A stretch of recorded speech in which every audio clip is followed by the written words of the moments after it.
کوئی سوال کرنے والا کھڑا ہوا تھا اور میں نے اس کو حقارت کی نظروں سے دیکھا، اس کو کمتر جانا، اپنے آپ کو بڑا سمجھا۔ یہ سارے اسالیب، یہ سارے احساسات، یہ سارے شعور میرے اندر کبر پر دلالت کرتے ہیں کہ میں اپنے آپ کو بڑا سمجھتا ہوں۔ کبر کا معنی اپنے آپ کو بڑا سمجھنا، چاہے وہ آپ مال کی وجہ سے سمجھیں، چاہے وہ اپنے آپ کو آپ علم کی وجہ سے سمجھیں، چاہے کسی منصب آپ کے پاس رتبہ عہدہ ہے اس کی وجہ سے سمجھیں، کسی بھی وجہ سے انسان اپنے آپ کو بڑا سمجھتا ہے، یہ اس کے اندر کبر پایا جاتا ہے۔ کوئی کسی کو عزت دے دیتا ہے بڑا ہونے کی وجہ سے، وہ کبر نہیں ہے۔ انزل الناس منازلہم قوموا الی سیدکم، اللہ کے نبی نے سعد ابن معاذ ہے، اوس کے ان کے قبیلے کے سردار تھے پرانے،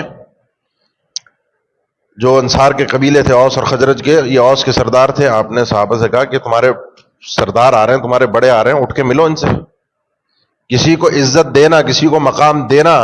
یہ کبر نہیں ہے کہ آپ اس کے اندر آپ اس کو بڑا مان رہے ہیں تو آپ اس کے اندر تکبر پیدا کر رہے ہیں۔ یہ اس بندے کے اوپر ہے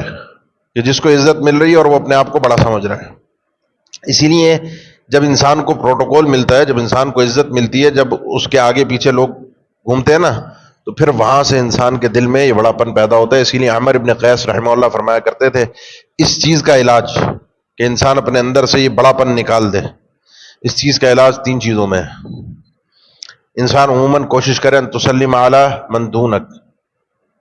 آپ سے جو شخص رتبے میں کسی بھی اعتبار سے کم ہے، مال و دولت میں کم ہے، علم کے اعتبار سے کم ہے، منصب کے اعتبار سے کم ہے،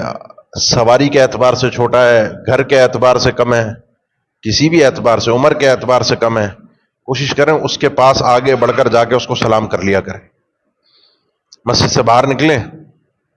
آپ کو اگر کوئی سائل نظر آ رہا ہے، کوئی مانگنے والا کھڑا ہوا ہے،